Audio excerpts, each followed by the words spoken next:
Kita yang kita sembah, tempat kita menggantungkan harapan pun cuma Allah. Vaksin itu sandiwara aja Pak. Sandiwara kita. Emang kita gantung sama vaksin? Nih coba lihat Uzair, Ashabul Kahfi. Itu Uzair 100 tahun ketiduran, gak makan, gak minum, hidup. Ashabul Kahfi 309 tahun, hidup. Bapak dengar gak riwayat Ashabul Kahfi mati? Gak ada kan? Di Quran gak ada, di hadis gak ada. Ternyata ketemu di satu riwayat bahwa Ashabul Kahfi nanti Allah bangun kembali. Berarti dia tidur lagi Pak, bukan mati. Saat Ya'juj Ma'juj keluar, Allah bangkitkan kembali Ashabul Kahfi. Berarti umurnya udah berapa tahun? Saya gak ngerti juga. Bisa. Sebelum beliau sudah ada Nabi Khidir, sampai sekarang masih hidup Pak. Masih hidup. Ulama-ulama ahlullah itu sering bertemu. Kalau ada orang bilang gak ada Nabi Khidir, berarti dia lagi ngasih tahu makomnya dia. Makom dia gak pernah bertemu Nabi Khidir. Gampang kok? Ya. Kalau antum gak ketemu, ada orang ketemu, terus yang benar yang mana? Belum pernah ke Jakarta. Ada orang udah ke Jakarta. Yang benar cerita Jakarta siapa? Orang yang pernah ke Jakarta dong. Al-isbat namanya. Quddimal isbat ala nafi. Kalau bertengkar nih antara yang nolak sama yang menerima, kita dulu kan yang menerima. Kan yang menerima lebih tahu daripada yang menolak. Jadi fazkuruni azkurkum. Kalau terjemahan kami, fa'rifuni a'rifukum. Kenalilah aku akan kenali kau. Kalau kita sudah dikenal oleh seseorang, disebut-sebut nggak namanya? Dilihat-lihat nggak wajahnya? Ya, dicari-cari nggak di sosial media, di Facebook, dicari-cari siapanya orang. Dicari di YouTube, kalau ada di YouTube. Kalau nggak ada, cukup kemudian kita tanya kepada orang yang tahu. Wah, ini buku aneh ini nggak sopan tuh. Ambil. Begini. Sahih.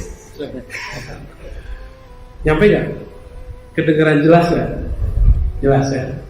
Kalau beli yang bagus sekalian, kalau di sini biar tempel-tempelnya banyak. Mau 100 juga nggak apa-apa, kayak semut, kayak jamur. Enggak, kita nggak ngelarang teman-teman, silakan ambil kajian saya, ambil. Tapi kalau ngambil dari video orang, cantumkan riwayatnya, seperti nyantumin hadis, riwayat BPIR, gitu. Ada logonya ya. Kalau ngambil dari Irma An-Nur ya, tampilkan. Jangan biar ditampilkan, itu namanya mudallis. Jika dulu ahli hadis menyebutkan satu riwayat, dia nggak ngaku bahwa dia dapat dari fulan, langsung dia bilang dari syekhnya fulan. Itu namanya mudallis. Gengsi nyebut nama fulan, kurang keren, maunya dia disebut sendiri, namanya mudallis. Pembohong tapi halus. Tapi bohong ini nggak dosa-dosa amat, cuma kurang ajar Pak. Ya, nggak sopan gitu. Ya, yang sopan hargailah orang capek-capek ngambil ya. Kita izinkan, nggak apa-apa. Makanya saya nggak bilang hanya cuma BPR, ya, siapa aja boleh. Tapi yang enak juga, bikin saya nyaman juga ya. Bikin antum sama ustadz siapa aja, ya, jangan sama kita aja. Bikin mereka juga nyaman untuk berbicara. Masa digantung di sini 100 Pak. Baik. Fazkuruni azkurkum. Sebut aku, ingat aku. Ujungnya, puncaknya Pak, kenalilah aku.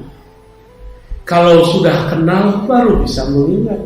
Kalau bisa mengingat baru bisa menyebut. Benar? Nah, mau gak kenal Allah? Maka belajarlah mulai dari bab akliyat, mengenal sifat 20. Nakliyat mulai dari kul huwallahu ahad. Kemudian zauqiyat dirasakan ke dalam diri. Diingat-ingat jasa Allah Subhanahu wa taala. Ini zaman corona, tambah banyak orang putus asa dalam masalah rezeki, benar. Padahal dulu waktu dia di dalam kandungan ibunya, dia nggak kerja apa-apa, ibunya juga nggak pernah nganterin makanan, tapi makanan tersalurkan lewat plasenta. Saya mau tanya nih ibu-ibu kah yang menciptakan plasenta itu? Ari-ari, ya. Ari-ari itu ibu-ibu yang buat. Jadi ibu kalau makan itu gimana? Nyuapin anak, deh makannya gitu. Enggak kan? Masukin dulu ke mulut begitu nggak? Enggak.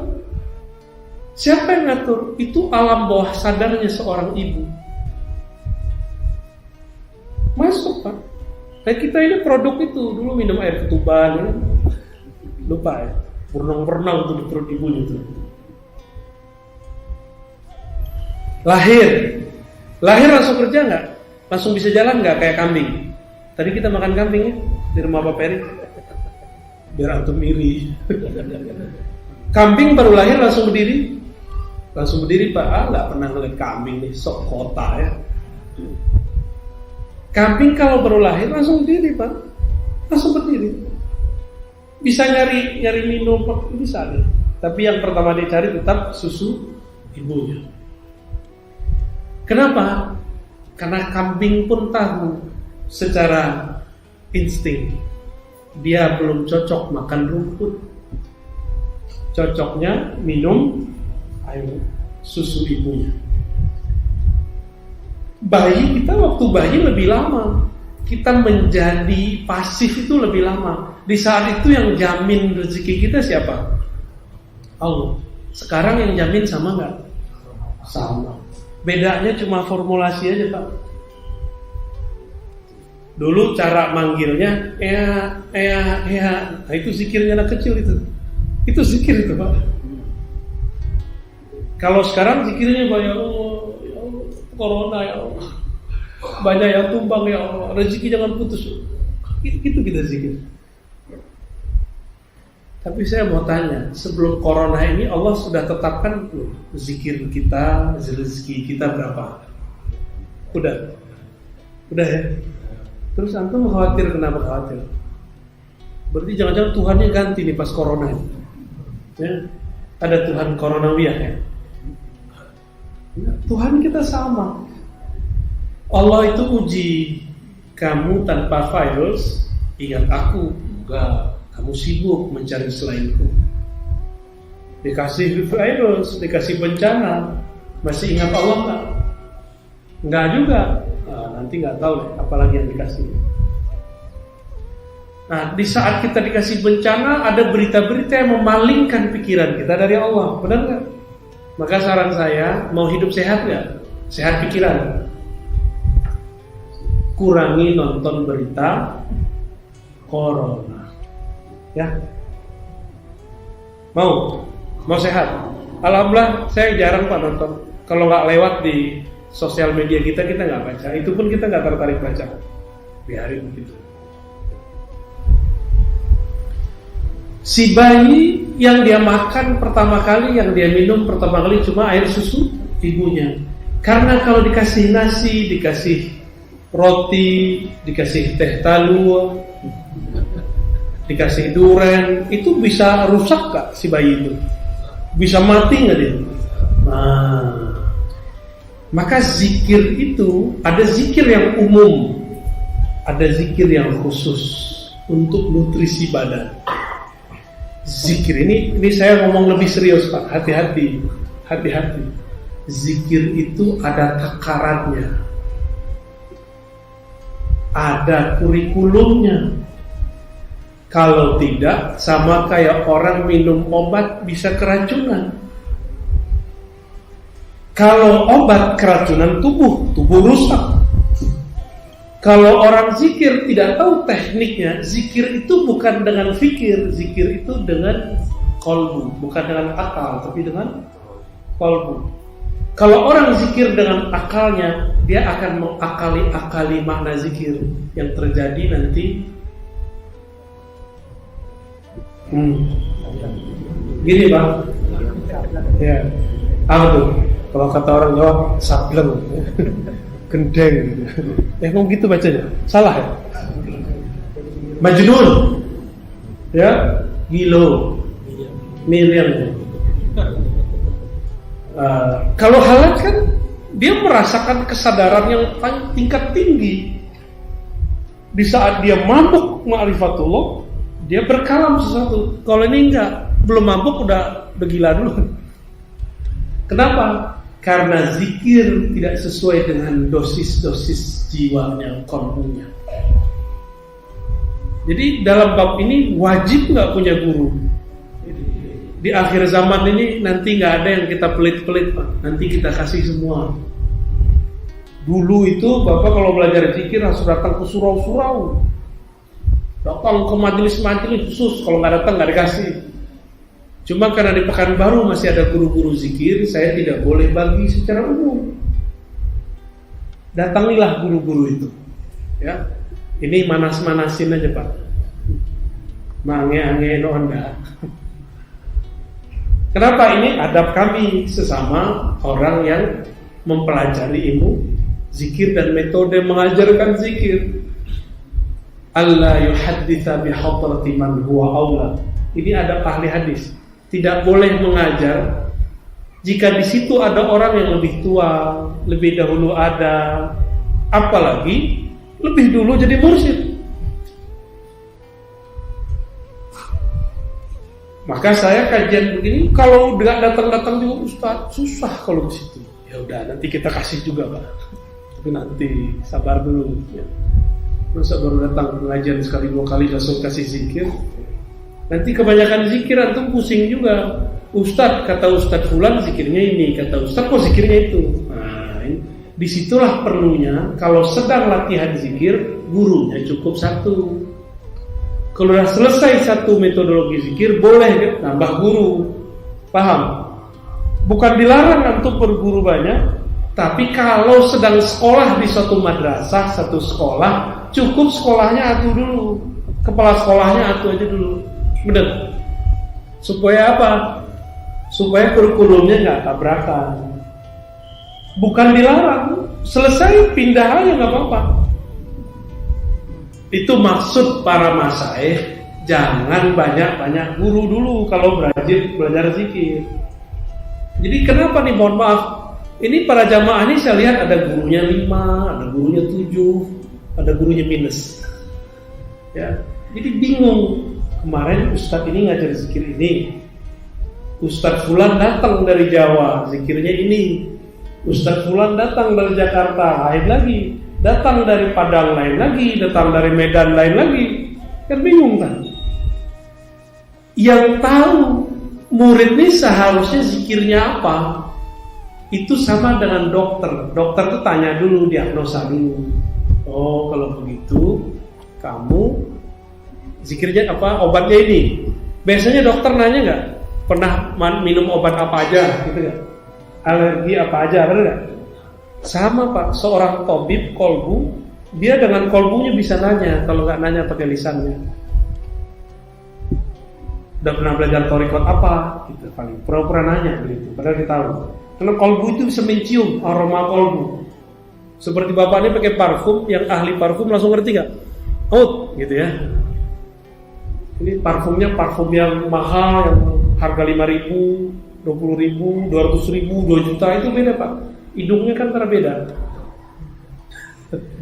Maaf Pak ya.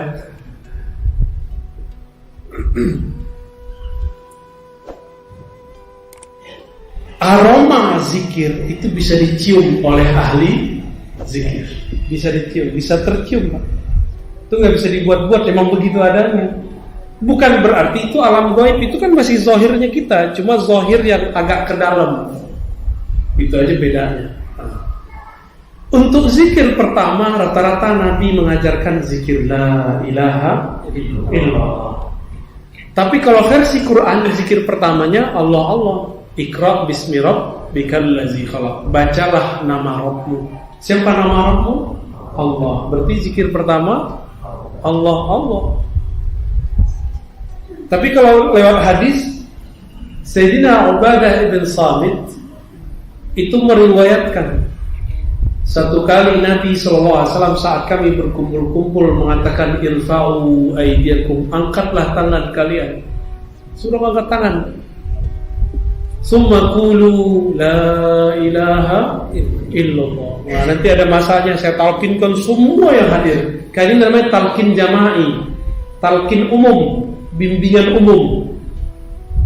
Bimbingan umum boleh. Ada bimbingan khusus, nggak boleh kita ajarkan depan orang, kecuali orangnya udah paham semua. Tapi di akhir zaman dikasih juga Pak. Ini kan akhir zaman kan. Bapak dulu mau cari hadis harus melewati 3 negara. Zaman Imam Bukhari 5 negara Pak. Satu hadis dia dapat. Sekarang satu hadis Bukhari bisa dibaca di Google Play Store. Betul. Bisa satu hadis, satu kitab. Jika ilmu hadis sekarang bisa diperoleh tanpa perlu melakukan rihlah jauh, sama ilmu ma'rifatullah juga bisa begitu sekarang. Jadi semuanya di zaman ini tuh enak. Semuanya Allah pendekkan perjalanan. Makanya Bapak bisa menyaksikan kajian saya lewat YouTube. Kajian yang dulu kita dengar orang tua-tua dulu di kampung ngaji begitu, sekarang dibawa ke kota. Kata teman yang hasad, Pak Jatuh Ar-Razi itu kaji-kaji tinggi dibawa ke umum. Bilang aja iri kan? Ente gak bisa jelasin, kasih tahu aja sama kita, nggak apa-apa kok. Kalau antum nggak sanggup menjelaskannya karena nggak tahu cara menjelaskannya, nggak usah hasad. Katakan seperti Imam Ghazali katakan, alhamdulillah sudah ada orang yang Allah kirim untuk menjelaskan ilmu yang dulu rumit sekarang jadi gak rumit. Katanya ilmu di kampung. Kalau kampung-kampungan dong. Kata orang kota yang tinggi ilmu kota. Kok yang tinggi ilmu kampung? Oh ternyata emang ilmu-ilmu di perkampungan dulu tinggi-tinggi Pak. Maka kitab-kitab dulu yang dikaji di majelis-majelis besar, namanya kitab At-Tuhfah Al-Mursalah. Bisa diulang Pak nama kitabnya? At-Tuhfah. Ya. Apa artinya itu? Apa aja deh. Itu sekarang dikaji di mana-mana Pak. Kenapa saya berani kaji itu? Orientalis saja baca kitab itu. Lalu mereka menafsirkan sendiri. Di kampus-kampus profesor doktor mengkaji itu, tapi mereka berbicara persepsi mereka. Bahkan di kampung-kampung orang yang tidak punya mursyid yang ngusul kepada Allah, kemudian menyelewengkan kitab itu. Terus kita harus diam. Nggak boleh diam. Maka saya kemudian minta istikharah kepada Allah untuk diizinkan mengajar kitab itu. Kita mulailah mengajar kitab itu. Di blacklist juga kita mau orang-orang Pak. Yang bagi saya nggak masalah. Yang penting nama saya tidak di blacklist di sisi Allah Subhanahu wa Ta'ala. Biar di blacklist orang. Ya. Di zikir yang paling awal, tapi itu adalah zikir paling tinggi. Apa itu? Afdhul dzikri la ilaha illallah. Zikir yang paling tinggi adalah la ilaha illallah. Ya. Imam Ad-Dusuti di akhir kitabnya Hasyiah terhadap kitab Aqidah As-Sunusiyah yang dipakai di kitab-kitab Ahlus Sunnah. Ini banyak nih sekarang kiainya Ahlus Sunnah, tapi madrasahnya, pesantrennya udah gak mengajarkan kitab Ahlus Sunnah Pak. Banyak. Bahkan ada tarekat punya pesantren, pesantrennya tidak mengajarkan akidah Ahlus Sunnah. Udah banyak sekarang ketipu. Yang diajarkan uluhiyah, rububiyah, asma wa sifat versi seberang, bukan versi Ahlus Sunnah. Akhirnya nggak nyambung kalau kita ngobrol. Ya. Apa kata Nabi? Innal imana bid'u wa sittuna syu'bah. Iman itu yang paling tinggi ada 60-an lebih, 70-an lebih. Yang paling tinggi dari 60-an itu adalah la ilaha illallah. Kok bisa? Padahal itu udah kita dengar dari dulu. Ternyata yang membedakannya adalah ada orang membacanya cuma dengan lisannya, ada orang yang membacanya dengan akalnya, ada orang yang membacanya dengan kolbunya, ada orang yang membaca dengan ruhnya. Beda nggak? beda hasilnya. Kalau cuma dengan lidah membaca, pikiran jalan-jalan, pikirannya piknik, Pak. La ilaha illallah, la ilallah. Lama-lama jadi nggak jelas, ya. Tapi kalau dia baca dengan akalnya, akal terasa berat. Tadi waktu kita ngaji tauhid sama kawan-kawan sahabat-sahabat Syataliyah, itu yang hadir ada beberapa kawan kita juga. Apa kata dia waktu di lift? Pecah kepala wawia. Gitu jadi udah ada pecah. Itu bahasa mubalah, bahasa majazi. Kalau ini materi baru bagi dia, karena dia menerima di dalam akal berat. Kalau dengan kolbu ringan. La ilaha illallah, pikiran ini banyak. Sekarang kita fokus, tidak ada yang perlu diingat, tidak ada yang perlu dipikirkan kecuali Allah. Susah itu, Pak. Oleh karena itu, ulama ahli zikir, ulama-ulama qariqah sufi mendapat ilham wa fi anfusikum afala tubsirun, di dalam dirimu apakah kau tidak memandang. Supaya pikiran tidak kemana-mana, mereka ajarkanlah namanya titik-titik imajiner, titik-titik khayali di dalam diri. Kalau orang agama seberang bilangnya cakra. Kita nggak nyebut begitu, kita nyebutnya titik latifah. Ini saya nggak boleh kasih tahu juga. Tapi antum kalau googling bisa ketemu. Dibawa dari bagian perut, dibawa ke ubun-ubun, terus kemana lagi, lalu dihunjam ke dalam kolbu. Supaya apa? Supaya pikiran tidak bergerak kemana-mana. Maka dikunci dengan titik-titik itu. Disebut la makusa. Dia seperti lam, alif tapi terbalik. Lam alif kan begini, dibalik kan? Supaya apa? Supaya pikiran tidak kemana-mana. Karena Bapak ini kalau zikirnya pakai fikir, pasti pikirannya kemana-mana. Maka dibawalah pikiran itu diterima, dibawa ke ubun-ubun, dibawa dulu jalan kemana-mana, baru dihunjam illallah, masuk ke relung kolbu, masuk ke alam kolbiyah. Udah, pikiran nggak kemana-mana lagi, dia sudah nyaman di dalam kolbu. Jadi ini saya kasih di filosofi, kalau antum nanti belajar dengan mursyid siapapun, terus dikasih tarik zikir dari pusar ke bagian ini, ke sini, itu bukan bid'ah, Pak. Itu malah bagus. Supaya apa? Supaya tidak berpikir macam-macam. Dari alam zahir masuk ke alam pikiran, pindah ke alam kolbu. Itu rahasia baca la ilaha illallah dengan titik-titik halus yang ada di dalam jiwa. Buya Anof udah pernah belajar itu dulu. Mana Buya Anof? Ya, nggak tahu, masih ingat atau nggak? Ya, paling mantap itu beliau. Ya. Itu kalau Bapak ngeliat, Ustaz Anof gila ya. Kalau gitu ya. Kenapa dia teriak-teriak gitu? Ustaz Anof zikir itu bisa ekspresinya kayak orang baru ketemu apa gitu. Kenapa? Ruhnya, kolbunya ketemu yang dia cari selama ini. Orang kalau udah lama nggak ketemu anak, pas ketemu gimana? Gergetan nggak? Abah seorang psiko, kayak kita mau ngeremas dia itu apa namanya? Gali gaman. Gali sampo.